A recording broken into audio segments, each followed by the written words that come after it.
Hi everyone, welcome to today's English lesson. If you are new to the United States, I want to say welcome. The US is a big country with many cultures, many foods, and many ways to communicate.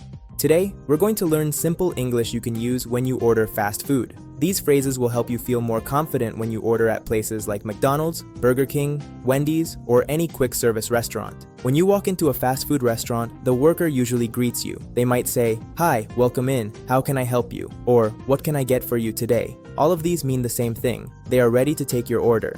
Let's practice how to order. You can say, "I'd like a cheeseburger, please," or "I'd like a chicken sandwich." If you want a meal with fries and a drink, you can say, "I'd like the combo, please." Combo means food plus a drink together.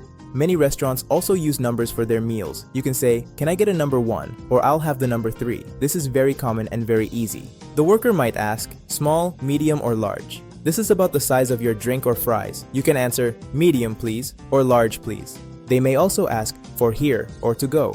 For here means you will eat inside the restaurant. To go means you want to take the food with you. Sometimes they ask, "Would you like anything else?"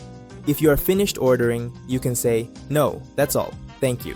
When it's time to pay, you can use cash, debit card, or credit card. If you use a card, the worker might say you can tap, insert, or swipe. Just follow the instructions on the screen. After you pay, they may give you a receipt with a number. When your food is ready, they will call your number or say your name. You can pick up your food at the counter. Let's practice a few useful sentences together. Repeat after me. How much is it? I'd like the combo, please. Can I get a number 2?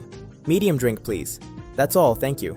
Great job today. Ordering fast food in the United States is simple once you know these phrases. Keep practicing your English and you'll feel more comfortable every day.